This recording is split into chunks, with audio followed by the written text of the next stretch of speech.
If you want to earn the most XP per hour as a solo wizard player and don't mind spending a bit more time in each of your rifts, or in other words being damn freaking slow, then this build might be the one you are looking for. This build is like a slow-moving artillery station that blows everything up in its path, with very limited mobility due to not having an ether walker but extremely high damage output that needs some time to ramp up.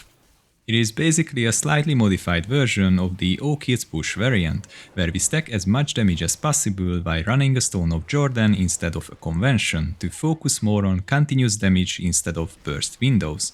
The downside of the build, apart from being slow, is that it's also rather squishy, which can be a problem when we want to preserve our skirts buff too. Fortunately, the situation can be improved by playing the build correctly. I've been actively experimenting with versions running fire or lightning meteors, which were quite okay too, but I decided to stick to Comet for two major reasons. Comet reliably procs our Bane of the Trap gem to enemies that are further away, while it also helps with freezing our targets. The latter is especially important to help preserve our skirt's buff. Technically, we can achieve something similar with running the Thunder Crash rune plus the Paralysis passive, but in that case we need to make suboptimal adjustments to the active skills we use on top of giving up a passive skill slot. Having this in mind, the gameplay looks like this. We activate our buffs right at the start, teleport forward and drop a single meteor to get our Tal Rasha stacks. Keep in mind that Storm Armor might need some time to zap a proper target to provide you the 80% damage reduction.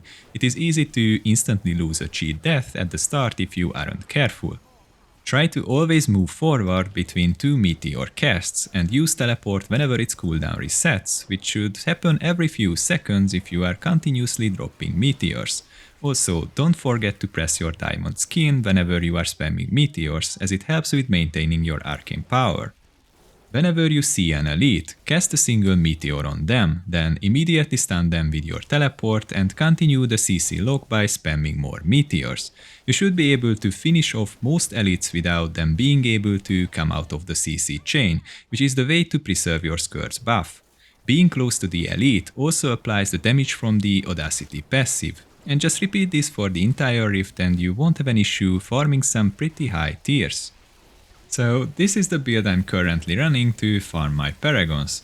Being a low mobility build, it is unfortunately sensitive to Rift RNG, meaning that my runs can be as good as 2.5 minutes, while sometimes as bad as 4 minutes plus on disaster maps. It still seems to be one of the best builds to farm paragons as a solo wizard. I will now leave you with one of my better rounds, while you can also check the gear I used at the end. I hope you enjoyed the video, if so then consider giving it a like and subscribing to the channel. See you next time.